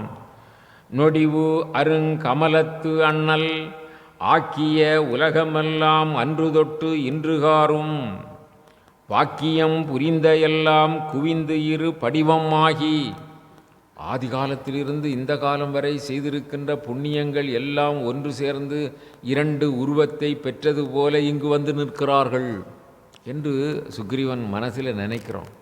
இந்த புண்ணியமே வடிவெடுத்து, தர்மனே வடிவெடுத்து, தர்ம தேவதையே வந்துட்டது போல இங்கு இருவரும் நிற்கிறார்கள். பாக்கியம் புரிந்த எல்லாம், ஆக்கிய உலகம் எல்லாம், இந்த உலகத்தை ஆக்கியிருக்கிற அந்த எல்லா புண்ணியங்களும் சேர்ந்து அன்று தொட்டு இன்று காரும், அன்றிலிருந்து இன்று வரை பாக்கியம் புரிந்த எல்லாம், அந்த புண்ணியம் எல்லாம் குவிந்து இரு படிவம் ஆகி, ரெண்டு மனிதர்கள் போல ரெண்டு வடிவம் பெற்று மேற்கு உயர் தடந்தோள் பெற்று வீரராய் விளைந்த என்பான் மனசில் நினைக்கிறான். அப்படி தர்மம்தான் இப்படி வடிவெடுத்து வந்து, அந்த புண்ணியம்தான் இப்படி வடிவெடுத்து வந்து நிற்கிறதோ என்று நினைக்கின்றான். தேறினான் அவன் கொஞ்சம் அப்படி மனதில் தேர்றான். அமரர்க்கு எல்லாம் தேவராம் தேவரன்றே. இவர்கள் அமரர்கள் என்றால் தேவர்கள். அந்த தேவர்களுக்கும் தேவன், தேவாதி தேவன். மாறி பிறப்பில் வந்தார் மானிடம் ஆகிமன்றோ. அந்த தேவாதி தேவனாகிய அந்த பரம்பொருளே இந்த பிறவியில் மாறி இப்பிறவியில் மனித ரூபம் தாங்கி வந்திருக்கிறது, மனித ரூபம் தாங்கி வந்திருக்கிறது. அப்படி ஆறுகொள் சடிலத்தானும் என்று இவர் அறியவே ஆறிவேறு உல குழுவையெல்லாம் மானிடம் வென்றதம்மா அப்படிங்கிறார். அதாவது மாறி இப்பிறவியில் மானிடர் போல் வந்தார்கள். ஆறுகொள் சடலத்தான், ஆறுகொள் சடிலத்தான் என்றால் அதாவது கங்கை ஆற்றை சடையில் சூடிய அந்த சிவபெருமான் இப்படி வந்துற்றார் போலும் என்று நினைக்கிறான். அப்படி நினைத்தவன் அப்படியே கொஞ்ச நேரம் நின்று அப்படி சிந்தித்தவன் கைகளை கூப்பி வணங்குகிறான். வாருங்கள் வணக்கம் அப்படிங்கிறான். உடனே அப்படி முகமன் கூறி வந்து அப்படி பேசிய உடனே, நான் இன்று பாக்கியம் பெற்றிருக்கிறேன், மிகுந்த சிரமத்தில் இருக்கிறேன், என் அண்ணன் வாலி என்னை துரத்திவிட்டான், நான் செல்வங்களையும் இழந்து நான் இந்த மலையிலே ஒளிந்து வாழ்கின்றேன், எனக்கு நீங்கள் இன்று கிடைத்தது பெரிய பாக்கியம். அப்படி சுக்ரீவன் சொல்லுகின்றான். அவனுக்கு எல்லையற்ற மகிழ்ச்சி. அவன் ரொம்ப ஆனந்தத்திலே, ஏனென்றால் இவர்களை பற்றி அனுமன் சொல்லிவிட்டான் அல்லவா. ஆகவே ஒருவாறு ஊகித்து தெரிந்து கொண்ட அந்த சுக்ரீவன், அப்படி நீங்கள் வந்தது நல்ல சிறப்பு, எனக்கு பாதுகாப்பு தந்திருக்கிறீர்கள், எனக்கு உதவி இருக்கிறீர்கள், வாருங்கள் என்று சொன்னவுடனே ராமபிரான் சொல்லுவார், கவலையை விடு, இனி நீ கவலைப்பட வேண்டாம் அண்ணனுக்கோ மற்றுமுள்ள இந்த உலகத்தவர்களுக்கோ பயப்பட வேண்டாம். உனக்கு நான் சொல்ல வேண்டியது ஒன்று, என்ன என்று தெரியுமா? மற்ற இனி உரைப்பது என்னே. நான் உனக்கு சொல்ல வேண்டியது வேற அதிகமாக ஒன்றும் இல்லை. வானிடை மண்ணில் நின்னை செற்றவர் என்னை செற்றார். இந்த வானத்தில் இருந்த வானுலகமாத்தில் இருந்தாலும் சரி, இந்த பூலோகத்திலாக இருந்தாலும் சரி, உன்னை எதிர்த்து உன்னோடு சண்டையிடுபவர்கள் என்னோடு சண்டையிட்டவர்கள் ஆகும். உன்னை செற்றார் என்னை செற்றார். தீயரே எனினும் உன்னோடு உற்றவர் எனக்கும் உற்றார். ஒருவேளை தீயவர்களாக இருந்தால் கூட உனக்கு நண்பர்களாக உறவினர்களாக இருந்தார்கள் என்று சொன்னால், உனக்கு வேண்டியவர்களாக இருந்தால் எனக்கும் அவர்கள் உற்றார். உன் கிளை எனது. உன் கிளை என்று சொன்னால் உன்னுடைய சொந்த பந்தம் உறவு எல்லாம் எனது. என் காதல் சுற்றம் உன் சுற்றம். என்னுடைய அன்பிற்குரிய இனிய என்னுடைய உறவுகளெல்லாம் உன்னுடைய உறவு. நீ என் இன் உயிர் துணைவன் என்றான். நீ என்ன, நீ யாரு? என்னுடைய இன் உயிர், இனிய உயிரின் துணைவன் என்றான். அதுதான் சுக்ரீவனை பார்த்த உடனே இதைத்தான் அங்கே கம்பநாட்டாழ்வார் முந்தி சொல்லியிருப்பார். என்ன, குகனொடும் ஐவரானோம் குன்று சூழ் அந்த சுக்ரீவன் இருக்கிறான் அல்லவா, குகனொடும் ஐவரானோம் குன்று சூழ்வான். அந்த அந்த அந்த அந்த குரங்கினத்து சுக்ரீவனோடும் அறுவரானோம். எம்முளை அன்பில் வந்த அந்த காதல் ஐய நும்மடும் எழுவரானோம். என்ன, அப்படி வீடனன் வந்து அடைக்கல படலம் வருகின்ற பொழுது ராமன் சொல்லுவார், ஆகவே நின் சுற்றம் என் சுற்றம், நின் கேள் என் கேள், நீ எனக்கு உற்ற துணைவன் என்று சொல்லி உடனே சுக்ரீவன் அவருடைய திருவடிகளிலே விழுந்து வணங்குகிறான். வணங்கி அந்த சுக்ரீவனை எல்லா ஆறுதலும் சொல்லி, எங்கே நீங்கள் இருக்கின்ற இடம் யாது, அங்கு போகலாம் என்று அழைக்கின்றார். உடனே அவர்கள் அந்த இடத்திலிருந்து அப்பால் போகின்றார்கள். அங்கே பெரிய சோலை, சிறப்பான இயற்கை நிலை இருக்கிறது. மலர்களெல்லாம் பூத்து கொலுங்குகின்றன. அங்கே பறவை இனங்களெல்லாம் தங்கள் இசைகளை பரப்புகின்றன. நீர்நிலைகளிலிருந்து நீர் அப்படியே ஒழுகி ஓடுகிறது. அது மாதிரி சிறந்த அந்த மலையிலே சிறப்புக்குரிய இடத்திலே அவர் அழைத்து செல்கிறார்கள். அப்படி அழைத்து சென்று அந்த சுக்ரீவன், ஆஞ்சநேயர் மற்றுமுள்ள அந்த உதவியாளர்களெல்லாம் ராமபிரானுக்கும் இளைய பெருமாளுக்கும் ஆசனம் அமைத்து அதிலே செய்து அவர்களை உபசரிக்கின்றார்கள். அவர்களுக்கு கந்தமூலம்னா காய்கனிகள், கிழங்கு வகைகள், வேர் வகைகள், நல்ல துளிர் உடைய இலை வகைகள், நல்ல தலைகள், இவைகள்லாம் சாப்பிடும்போதே ரொம்ப சிறப்பாக இருக்கும். அது மாதிரி கானகத்திலே நிறைய உணவுப் பொருள்கள் இருக்கின்றன.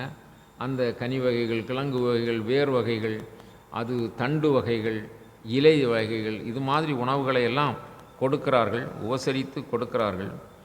அவைகளை ராமபிரானும் இளைய பெருமாளும் மற்றும் அங்கு இருக்கின்றவர்கள் உண்கிறார்கள். அந்த நேரத்திலே ராமபிரான் கேட்கிறார், உன் மனைவி எங்கே? உன் மனைவி இவ்விடத்தில் இல்லையா அப்படின்னு கேட்குறார். ஏனென்றால் ஏதாவது விருந்தினர்களை உபசரிக்க வேண்டும் என்று சொன்னால் கணவன் மனைவி சேர்ந்து உபசரிக்க வேண்டுமா. அதுதான் அதாவது கிரகஸ்தர்களுக்கு அதுதான் சிறப்பு.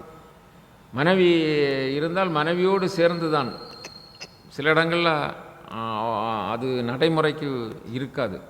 ஆனால் உண்மையிலேயே நமக்கு சாஸ்திரங்கள் சொல்லுகின்ற விதத்திலே ஒரு தர்மம் செய்ய வேண்டுமென்றால் இருவரும் ஈருடல் ஓர் உயிர் என இருக்கின்ற கணவன் மனைவி சேர்ந்து தான் எந்த தர்மத்தையும் எந்த நல்ல காரியங்களையும் செய்ய வேண்டும். அப்படி என்ற அந்த நியதியிலே ராமபிரான் கேட்கிறார், உன்னுடைய மனைவி இங்கு இல்லையா அப்படி என்று சொல்லி பிரிந்திருக்கிறாயா, உன் மனைவியை பிரிந்திருக்கிறாயா என கேட்டார். உடனே அந்த ஆஞ்சநேயர் பக்கத்தில் நின்றார் அல்லவா, அவர் சொல்லுகிறார், ஐய, இந்த சுக்ரீவன் இவனுடைய அண்ணன் வாலி, அவன் பெரிய வீராதி வீரன், அவன் சாதாரணமானவன் அல்ல. அட்ட திக்கு மலைகளுக்கும் ஏக காலத்திலே அவன் தாவி செல்வான் 8 திக்குகளிலும் இருக்கின்ற பெரிய மலைக்கு. அங்கு சென்று சிவபெருமானை வழிபடுவான். தினமும் அட்டதிக்கு மலைகளுக்கு சென்று சிவபெருமானை வழிபடக்கூடியவன் மாவீரன். அவன் இந்திரன் மைந்தன், இந்திரனுடைய மைந்தன். அந்த சூரியனுடைய அந்த ஒளிக்கதிர் போல சுடர்விடக்கூடிய வெண்மையான உடல் பெற்றவன், பெரிய பலசாலி. அவனுக்கு எதிர்த்தவன் பலத்தில் பாதி பலம் வந்துவிடும். அது மாதிரி வரமும் பெற்றவன் அவன். அவன் நின்றால் வானுலகம் அவனுக்கு நிகராகாது, அவன் உட்கார்ந்தால் பாதாள உலகமும் அவனுக்கு நிகராகாது. அது மாதிரி சிவபூஜை செய்கின்ற அந்த வாலியானவன் பலசாலியாகவும் இருந்தான். ஒரு சமயம் அந்த தேவர்களும் அசுரர்களும் திருப்பார்கடலை கடைந்தார்கள். அப்படி கடைந்த பொழுது அவர்களால் கடைய முடியவில்லையாம், மந்திரமலையை சரியாக உருட்ட முடியவில்லையாம். ஆகவே இந்த வாலியிடம் நீதான் எங்களுக்கு உதவி செய்ய வேண்டும் என்று சொன்னவுடனே இந்த வாலியானவன் அசுரர்களை பார்த்து, நீங்களெல்லாம் அப்புறம் செல்லுங்கள், தேவர்களை பார்த்து நீங்களெல்லாம் வாசுகியை விட்டுவிட்டு அப்புறம் சொல்லுங்கள், நான் ஒருவனே இந்த திருப்பார்கடலை கடைந்து உங்களுக்கு அமிர்தத்தை தருகிறேன் என்று சொல்லி மந்தரமலை தேயும்படியாகவும் வாசுகி என்று சொல்லுகின்ற அந்த பாம்பு கயிறாக வைத்து திரித்தார்கள் அல்லவா, அந்த பாம்பு தேயும்படியாகவும் தான் ஒருவனாக நின்று 2 கயிறுகளையும் தலைப்பகுதியும் வால்பகுதியும் பிடித்து எப்படி மத்து தயிர் கடைவோமோ அது மாதிரி தனி ஒருவனாக நின்று கடைந்து கொடுத்தானாம் தேவர்களுக்கு. அப்படிப்பட்ட வீராதி வீரன், சாதாரணமானவன் அல்ல. இவனுக்கு வால் இருக்கிறதல்லவா, அந்த வாலியினுடைய அவனுடைய வால் எங்கெல்லாம் செல்லாதோ அந்த வால் செல்லுகின்ற இடத்தில் ராவணனுடைய ஆட்சி இல்லை. இவனுடைய வால் சென்றால் அவன் பயந்து ஓடி விடுவான் என்ற அர்த்தம் என்ன. அவனிடம் அவனுடைய அந்த அதிகாரம் செல்லாது. இவன் அது மட்டுமல்ல, நிலனும் நீரும் இந்த பூமியும் அது மாதிரி இருக்கக்கூடிய அந்த பூதங்கள் இருக்கிறதல்லவா, பஞ்சபூதங்கள், அவைகளுடைய வலிமையெல்லாம் விஞ்சியவனாக இவன் இருக்கிறான். நிலனும் நீருமாய் நெருப்பும் காற்றும் என்று உலைவுயில் பூதம் 4 உடைய ஆற்றலன். அந்த 5 பூதங்களுடைய ஆற்றலை பெற்றவன். அலையின் வேலை கீழ் கிடந்த அழியாமலையின் என்றும் இம்மலை வாவுவான். சக்கரவாளகிரி என்று சொல்லி இருக்கிறது கடல் நடுவே. அங்கிருந்து அவன் எந்த மலைக்கு வேண்டுமென்றாலும் குதிப்பான். அது மாதிரி பராக்கிரமம் உடையவர். கிட்டுவார் பொறக்கிடக்கின். ஒருவேளை இவனோடு போர் செய்வது யாராவது கிடைத்தால் அவர்களுடைய பலத்திலே இவன் பாதி பலம் இவனுக்கு வந்துவிடும். 8 மாதிரத்து இறுதினாலும் உற்று அட்டமூர்த்தி தாழ் பணிவான். அப்படி பெரிய சிவபக்தனாக இருக்கிறவன், தினமும் பூஜை செய்கின்றவன். கால் செலாது அவன் முன்னால் என்ன போகாது, கால் செல்லாது. கால் என்றால் என்ன, எல்லா தூக்கம் வரக்கூடாது. கால் என்றால் என்ன, கால் என்றால் காற்று. என்ன, பாம்பின் கால் பாம்பறியும் அப்படின்னு சொன்னால் என்ன அர்த்தம் அதுதான் சொல்லுவாங்க. பாம்பின் கால் பாம்பறியும். பெரிய ஞானிகள் தான் தெரிஞ்சுக்கிடுவாங்க, அப்படிதானே. பண்டிதர்கள் தான் தெரிஞ்சுக்கிடுவாங்க. நல்ல கலைஞர்கள் தான் கவியெல்லாம் உணர்வாங்க. அப்படி தானே இருக்க முடியும் இல்லையா. பெரிய இசைக்கலைஞர்கள்லாம் இசையை நல்லா இது பண்ணுவாங்க. அது மாதிரி அந்தந்த அதில் ருசி உள்ளவங்க தான் என்ன, அப்படி தானே. அது மாதிரி பாம்பின் கால் பாம்பறியன்னா, பாம்பு அதே இனத்தை சார்ந்த பாம்பு அதனுடைய காற்றின் மூலமாக அதை அறிந்து கொள்ளும். எங்கு இருக்கிறது, எந்த புற்றில் எந்த புதரில் இருக்குது என்பதை அறிந்து. அதுதான் பாம்பின் கால் பாம்பறியும். என்ன இது, இவனுடைய இந்த கால் எங்கே செல்லாது, கால் செல்லாது அவன் முன் வேல் செல்லாது. அவனுக்கு முன்னுக்கு காற்றும் போகாது, வேல் செல்லாது. முருகப்பெருமானுடைய வேல் கூட இவனுடைய மார்பை தொலைச்சிக்கிடாதான். கம்பநாட்டாழ்வார் ரொம்ப இதாக அந்த வலியுறுத்தி சொல்கிறார். என்ன, கால் செல்லாது அவன் முன்னர் கந்தவேல் வேல் செல்லாது அவன் மார்பில் வென்றியான் வால் செல்லாதவாய். என்ன, அவன் மார்பில் வேல் செல்லாது, அவன் வால் செல்லாத இடத்துல தான் ராவணனுடைய அதிகாரம் செல்லும். அப்படிப்பட்ட வாலி, இவ்வளவு பெரிய பராக்கிரமமுடைய வாலி, ஒரு சமயம் மாயாவி என்று ஒருத்தன் இருந்தான். ஒரு சமயம் மாயாவி என்று ஒருவன் இருந்தான். அவன் பெரிய பலசாலி அசுரன். அவனுடைய பெயர் மாயாவி. அவனுக்கு இயல்பாகவே இந்த வாலியின்பால் கொஞ்சம் கோபம் இருந்தது, கொஞ்சம் கொஞ்சம் பொறாமை இருந்தது, வெஞ்சினம் இருந்தது. அதோடு மட்டுமல்லாமல் எப்பொழுது வாலியை தோற்கடிக்கலாம் என்று பெரிய ஆசையோடு இருந்தான். அப்படிப்பட்ட அந்த மாயாவி அவனுக்கு யாரோடாவது போர் செய்ய வேண்டும் என்று ஆசை ஏற்பட்டது. அவனுடைய தோள்களெல்லாம் தினவெடுத்தனர். ஆனால் யாரோடும் போர் செய்ய முடியாது, போக முடியாது. என்ன காரணம்? அவனுக்கு நிகராக போர் செய்பவர்கள் யாரும் இல்லை. அதனால் அவன் என்ன செய்தான்? யாரோடு போர் செய்யலாம் என்று நினைத்து நினைத்து தேடி தேடி திருப்பார்கடல் போனான். திருப்பார்கடலில் யார் படுத்திருக்கா? ஒரு நாளும் தூக்கம் வராது. இன்றைக்கி வருது வருது என்ன என்ன அப்போ திருப்பார்கடலில் திருமால் சங்கு சக்கரதாரி அங்கே அப்படியே பாம்பனையில் படுத்திருக்கிறாரு இல்லையா? திருமகள் காலை வருடிக்கிட்டு இருக்கிறாங்க. அலை அப்படி அடிக்குது. அந்த பாம்பனை வந்து இப்படி இப்படி தாளாட்டிகிட்டே இருக்குது. பார்த்துருக்கிறீல்ல? இப்போ பாருங்கள், அப்படி தாளாட்டிகிட்டே இருக்குது. அங்கே அப்படி படுத்திருக்கிறாரு. என்ன, வலது கையை அப்படி வச்சிட்டு இடது கைகளை லிங்கம் இருக்குது, எல்லாம் இருக்குது. என்ன, திருவட்டாரில் பார்த்துருப்பீங்கள்ல? திருவட்டாரில் பத்மநாப சுவாமி கோயில், திருவனந்தபுரத்தில், ஸ்ரீரங்கத்தில் எல்லாம் அந்த ஆழியான் அப்படி அரிதுயில் கொள்வார். அதே கண்கொள்ளா காட்சி தானே. அங்கே போகிறான். யார் போகிறா? மாயாவி போகிறான். மாயாவி போகிறான். போய் போருக்கு வர வேண்டும். ஆமாம், என்னோடு போர் செய்ய தயாரா? வர வேண்டும். மாயாவி அவன் அசுரன். மாயாவி அசுரன், அசுரன், பெரிய அசுரன். அப்படி கேட்ட உடனே அந்த மகாவிஷ்ணு சொல்லுவார், அவருக்கு எல்லாம் தெரியும் இல்லையா? அவர் எப்படி எது நடத்தணும்னு எல்லாம் கவனிச்சுக்கிட்டு இருக்கோம். ஆதி மூலம் அல்லவா? அவர் சொன்னார், அப்பா இது உன்னோட போர் செய்யறதுக்கு நல்ல தகுதியான ஆள் வேணும். அது நீ சிவலோகம் போனியன்னா அந்த சிவபெருமான் உன்னோடு போர் செய்ய தகுதி உடையவர். அவர் அப்படியா? என்னோடு போர் செய்வாரா? உடனே சிவலோகம் போனான். என்ன, பனிமலை, வெள்ளி பனிமலை மீதில் இருக்கின்ற கைலாசத்திற்கு போகிறான். போய் சிவபெருமான் கேட்டார், என்னப்பா என்ன விஷயம்? இல்லை, என்னோடு போர் செய்யணும், அதுக்கு தயாரா?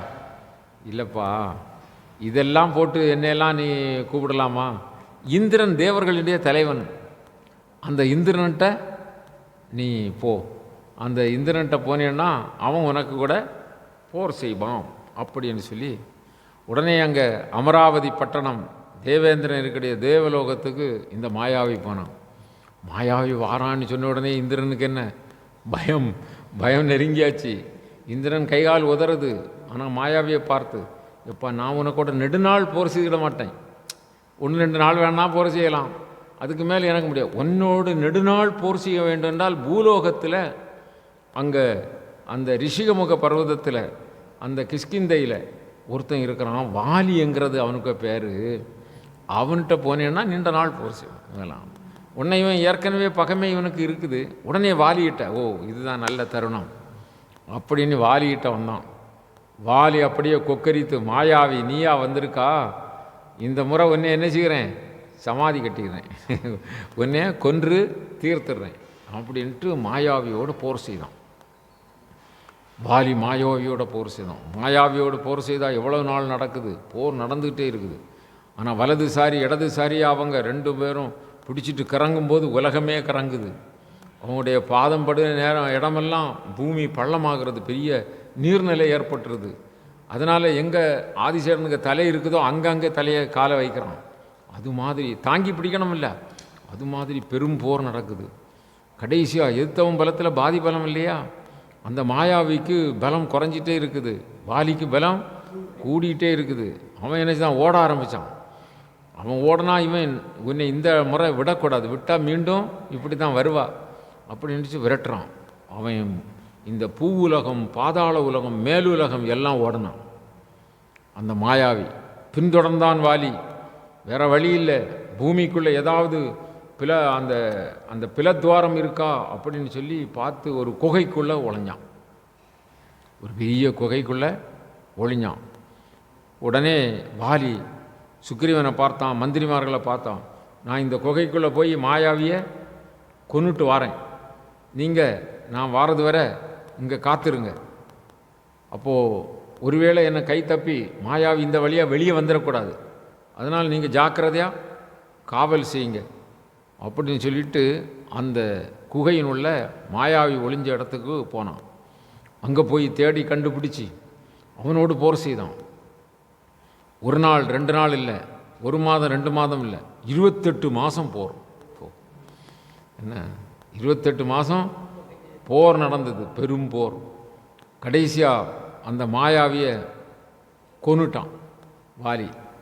அவனுடைய குருதி நாற்றம் அப்படி குகையில் வெளிப்பக்கம் கொப்பளிக்குது. உடனே இந்த சுக்ரீவன், என் அண்ணன் இறந்து விட்டானோ தெரியவில்லை, நான் போகிறேன், அவனுக்கு உதவி செய்ய போகிறேன் அப்படின்னு சொல்லி குகைக்குள்ளே போகிறதுக்கு போனான் சுக்ரீவன். அவன் வெள்ளை உள்ளம் படைத்தவன். நானும் மற்ற மந்திரிகளும் மேலும் உள்ள பிரதானிகளும் அவனை தடுத்து, போக வேண்டாப்பா, மாயாவி உன்னைக்கு ஏதாவது அழிவு செய்திருவான், அங்கே யார் இறந்தான்னே தெரியல, ஒருவேளை அந்த மாயாவி திரும்பி வந்துடக்கூடாது, நீ இந்த கிஷ்கிந்தையை தலைமையாக கொண்டிருக்கக்கூடிய இந்த வானர சேனைகள் 70 வெள்ளம் வானர சேனைகள் இருக்குது, இவங்களையெல்லாம் காப்பாற்றணுன்னா அரசன் வேணும், நீ அரச பீடத்தில் இரு அப்படின்னு சொல்லி நாங்கள் வற்புறுத்தணும். இந்த சுக்ரீவன் கேட்கல, அப்படி சரியில்லை, அது முறையாக இல்லை, நீ உட்கார்ந்து என்ன செய்யலாம், நீ ஆட்சி செய்யலாம் அப்படி என்று சொல்லி அந்த சுக்ரீவனுக்கு நாங்கள் உபதேசம் செய்தோம். அதனால் ஒருவாறு தெளிந்து அந்த சுக்ரீவன் சம்மதித்தான். அப்பொழுது அண்ணனை கொன்ற மாயாவி திரும்பவும் வந்துவிடக்கூடாது என்று சொல்லி மேருமலை போன்ற பெரிய மலைகளையெல்லாம் எடுத்து வைத்து, பெரிய பெரிய மலைகளை எடுத்து வைத்து அந்த குகை துவாரத்தை அடைத்து நாங்கள் பாதுகாப்பாக இங்கு வந்து எனக்கு அவர்கள் சுக்ரீவனுக்கு முடிசூட்டினோம். அதன் பிறகு ஆட்சி செய்தான். 28 மாதங்களுக்கு பிறகு மாயாவியை கொன்ற அந்த வாலி திரும்பி வந்தான். குகை அந்த முகப்பிலே நின்று சுக்ரீவனை கூப்பிட்டான். சுக்ரீவா அப்படி என்று பலமாக சப்தம் போட்டான். சுக்ரீவன் அங்கே இல்லையே. அப்போது நன்று உன் பாதுகாப்பு நன்று, காவலுக்கெல்லாம் விட்டுருந்தான், நன்று நீ செய்தது நன்று அப்படி நினச்சி தன்னுடைய பலத்தினால் வாளை உயரை தூக்கி கொண்டு தன் காலால் ஒரு மிதித்தான். இவர்கள் மேருமலை போன்ற பெரிய மலைகளை வைத்தல்லவா அடைத்திருந்தார்கள். அந்த மலைகளெல்லாம் ஏராளமானது கடலில் போய் விழுந்தது, ஏராளமானது வானுலகத்துக்கு போனது. அவன் உதைத்த அப்படிப்பட்ட வெளியே ஓடி வருகிறான். வந்து பார்த்தால் இங்கே சுக்ரீவன் அரியணையிலே இருக்கிறான். அவன் வாலி வருவதை கண்டவுடனே சுக்ரீவன் எழுந்து வணங்கி அவனுடைய பாதத்திலே விழுந்து, அண்ணா இப்படித்தான் விஷயம் நடந்தது, 28 மாதங்களாக அங்கே காத்திருந்தோம், பிறகு உன்னை காப்பாற்றுவதற்காக நான் உள்ளே வர ஆரம்பித்தேன், நன்று செய்தாய் அப்படி கோபத்தோடு அவன் பேசுகிறான். உடனே அனுமன் முதலானவர்கள், நாங்கள் ரொம்ப வற்புறுத்தி தான் அவனை கொண்டு வந்தோம், அவன் உங்களுக்காகத்தான் அங்கே காத்திருந்தான், பிறகு மாயாவி வந்து விடுவான் என்று தான் பாறையை வைத்து அடைத்தோம். என்றாலும் அந்த வாலிக்கு கோபம் தீரவில்லை. அவன் சுக்ரீவனை பிடித்து அவன் வாயோடும் மூக்கோடும் கண்ணோடும் இரத்தம் வடியும்படியாக டமால் என்று ஒரு குத்தினான். என்ன அவ்வளோ பெரிய வீரன் குத்தினால் எப்படி ஆகும், இரத்தம் பீரிட்டு எழுகிறது. அப்படியே அந்தரத்தில் தூக்கினான். கதிர்கொலையை அடிப்பது போல தூக்கி அடிக்க வேண்டும் என்று நினைத்தான். கொஞ்சம் பிடியிழகின மாநிலத்திலே சுக்ரீவன் தப்பி ஓடினான். ஓடியவனை விடவில்லை, வாலி எங்கும் விரட்டினான். இந்த மலைக்கு வாலி வரக்கூடாது என்று ஒரு சாபம் இருக்கிறது. அந்த சாபத்தினால் இந்த மலைக்கு வாலி வரமாட்டான். இந்த வாலி இங்கு வந்தான் என்று சொன்னால் அவனுக்கு அந்த சாபம் பலிக்கும். ஆகவே இங்கு வந்து ஒளிந்து கொண்டான். அதனால தான் இங்கே இருக்கிறோம். அந்த தருணத்திலே அந்த சுக்ரீவனுடைய மனைவி ருமை, அவளையும் அவன் எடுத்துக்கொண்டான், வாலி எடுத்துக்கொண்டான். அப்படி என்று முடித்த உடனே அந்த செங்கணான், சிவந்த கண்களை உடைய அந்த அண்டத்தையே அவன் வாயில் உண்டு மகிழ்கின்ற அந்த உதரத்தை உடையவனாகிய அந்த திருமாலின் அவனுடைய கொவ்வை பழம் போன்ற செவ்விதழ்கள் சிவந்தனவாம், அவனுடைய வாயை துடித்தனவாம். தந்தை சொல் காப்பாற்றுவதற்காக சிற்றன்னையினுடைய ஏவலால் நாட்டையே, முடிசூடும் நாட்டையே பரதன் தன் தம்பிக்கு கொடுத்து வந்த அந்த ராமபிரான் பிறன் மனைவியை எடுத்துக்கொண்டான் என்று சொல்லுகின்ற அந்த வார்த்தையை கேட்பனோ? ஆகவே அவன் மிகுந்த கோபம் கொண்டான். பொய்யிலாதவன் வரன்முறை இம்மொழி புகழ, பொய் சொல்லாத நேர்மையுடைய சத்தியசீலனாக இருக்கின்ற அனுமன் இந்த வார்த்தைகளை சொல்ல, ஐயன் 1000 பெயருடை அமரர்க்கும் அமரன். ஐயன் ராமன், அவன் 1000 பெயர் அவனுக்கு இல்லையா? 1000 பெயர்கள். அப்படி 1000 பெயர்களை உடைய அந்த அமரர்க்கும் அமரன், தேவர்களுக்கும் தேவனாக இருக்கக்கூடிய அந்த திருமால் வையம் நுங்கிய வாய் இதழ் துடித்தது. வையம் என்றால் இந்த உலகத்தையே உண்டவன் அல்லவா? என்னடா நீ மண்ணை உண்ணுகிறாயா? உனக்கு பால், தயிர், மோர், வெண்ணெய், பால் பண்டம், தயிர் இவைகளெல்லாம் வீட்டில் பானை பானையாக இருக்கிறது. நீ தெருவில் இருந்து தெருமண்ணை எடுத்து உண்ணலாமா? எங்கே வாயை திற என்று யசோதை கேட்டபொழுது, ஆ என்று வாயை பிளந்த பொழுது அண்டமே அவன் வாயில் இருந்ததை கண்டனள் அல்லவா யசோதை. அப்படிப்பட்ட வையம் உண்ட நுங்கிய வாய் இதழ் துடித்தது. இவன் மனைவி ருமையை அந்த அந்த வாலி வல்லந்தமாக எடுத்துக்கொண்டான் என்று சொன்னவுடனே இதழ் துடித்தது. மலர்கண் செய்ய தாமரை ஆம்பல் அப்போது அம்போது எனச் சிவந்தது. செந்தாமரை அப்படி சிவந்த நிலையிலே இருப்பது போல அவனுடைய அந்த செங்கண்மாலுடைய அந்த கண் சிவந்ததாம். சிற்றன்னை ஏவ, சிறிய தாயாராகிய கைகேயி ஏவ, தம்பிக்கு நாடு தந்தவர், தம்பியாகிய பரதனுக்கு நாட்டை கொடுத்தவர், அண்ணன் மனைவியை கவர்ந்தவன் என்றால், தம்பியினுடைய மனைவியை அண்ணன் கவர்ந்து விட்டான் அப்படி என்று சொன்னால், மனைவியை கவர்ந்தவன் என்றால் தாங்கிக் கொள்வனோ? அவன் பொறுத்து கொள்வானா?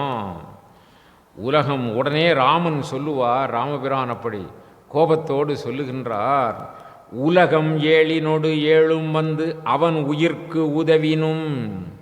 14 லோகம் இருக்கிறதல்லவா? இந்த 14 லோகமும் ஒன்று கூடி திரண்டு உலகம் ஏழினோடு ஏழும் வந்து அவன் உயிர்க்கு உதவி செய்தாலும், அந்த கொடியவனாகிய பிறன் மனை விளைதல் என்று சொல்லுகின்ற பிறருடைய மனைவிக்கு இச்சைப்பட்டு வல்லந்தமாக கவர்ந்து கொள்ளுகின்ற அந்த கெட்டவன் உயிர்க்கு உதவி செய்ய நினைத்தாலும், வில்லிடை வாளியின் வீட்டி, அவர்களெல்லாம் என்னுடைய வில்லிலிருந்து விடுபடுகின்ற அந்த அம்பினால் அவர்களையெல்லாம் அழித்து உனக்கு என்ன செய்வேன்? தலைமையொடு நின் தாரமும் உனக்கு இன்று தருவேன். உனக்கு நாடு இழந்து விட்டாய் அல்லவா? அந்த நாட்டையும் தந்து, தலைமையோடு அந்த ஆட்சி பொறுப்பையும் தந்து, நின் தாரமும் உனக்கு இன்று தருவேன். உன்னுடைய நீ இழந்து விட்ட மனைவியையும் உனக்கு நான் தருவேன். புலமையோய் அவன் உறைவிடம் காட்டு என்று புகன்றான். நல்ல சிறப்புடைய சுக்ரீவா, அவனுடைய இடத்தை காட்டு, இப்பொழுது இந்த நிமிடத்தில் காட்டு. உலகம் ஏழினும் ஏழ் வந்து அவனுக்கு உறுதுணையாக நின்றாலும் அவனை நான் விட்டு வைக்க மாட்டேன். சீக்கிரமாக உனக்கு அந்த நாட்டு பதவியையும் தந்து உன் மனைவியையும் உனக்கு மீட்டு தருவேன். எழுக, இப்பொழுதே அவன் இடம் காட்டு, உறைவிடம் காட்டு என்று புகன்றான். உடனே சுக்ரீவன் அப்படியே கொஞ்சம் கைகால் நடுங்கியவனாக, ஏன்னா அந்த அந்த மாவீரனாகிய அந்த வாலியினுடைய பலம் சுக்ரீவனுக்குத்தான் தெரியும் இல்லையா? ராமபிரான் லகுவாக என்ன சொல்லிவிட்டார், ஒரு வாளியினால் நான் ஒரு அம்பினால் அவனை வீழ்த்தி விடுகிறேன். ஆனால் சுக்ரீவனுக்கு நம்பிக்கை வருமா? கொஞ்சம் ஐயம் ஏற்படுகிறது இல்லையா? இந்த ஐயம் என்ன ஆயிற்று, எப்படி அதன் பிறகு நடந்தது என்ற விவரத்தை அடுத்த நிகழ்விலே நாம் பார்க்கலாம்.